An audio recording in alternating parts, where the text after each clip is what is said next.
Vicky, my wife, comes from the northeast of England.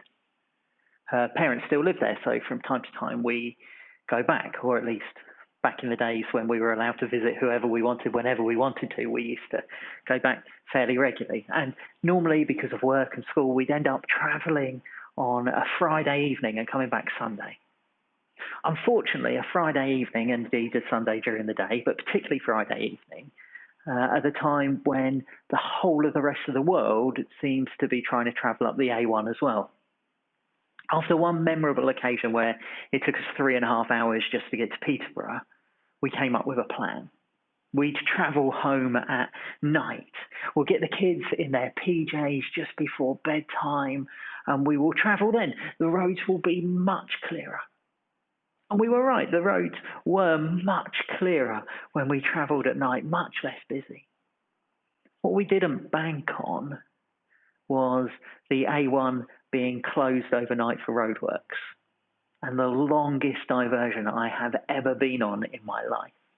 To this day, I have no idea where that diversion took us. I have no idea where it went, what towns and villages we went through. We might have got all the way to Birmingham and back, for all I know. It certainly felt like it. I don't know how long it took us. It's all a traumatic blur.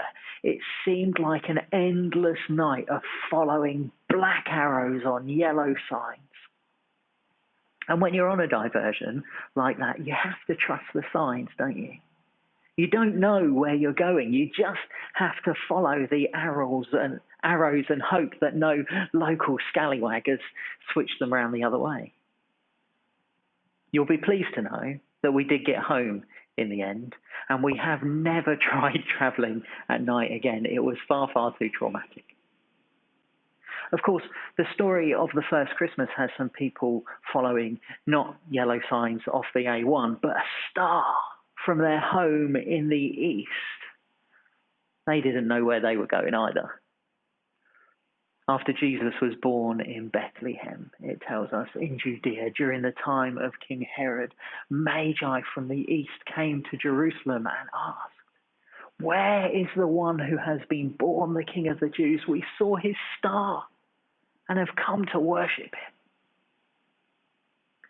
There is, I think, something significant about the wise men not really knowing where to go.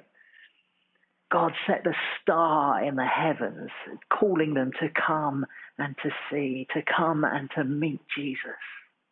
But they didn't know where he was. The star was leading them. Each of us is also called to come and meet Jesus. Indeed, Jesus calls us to follow him. But we rarely know where he's leading us to. I certainly never thought I'd end up in Potter's Bar. I'd never even heard of Potter's Bar until I was asked to consider coming and being the minister of the church here. Sometimes, like the wise men, we think that we know what the destination is. Surely, if we're going to see the king, we need to go to the palace. But often God is calling us to go somewhere else. There's only one thing to do in these situations. It's the same thing I had to do with those diversion signs. We have to trust.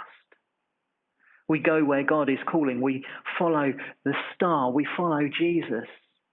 We obey his commands. We seek his guidance, never knowing where we're going to end up, but trusting that he knows. Trusting that at the end of the road, there is a profound encounter with Christ waiting for us.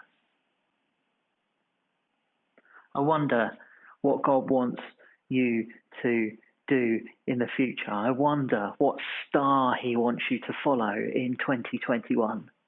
I wonder what he might be calling you to do. I wonder if you trust him enough to follow, even when you don't necessarily know what the destination is.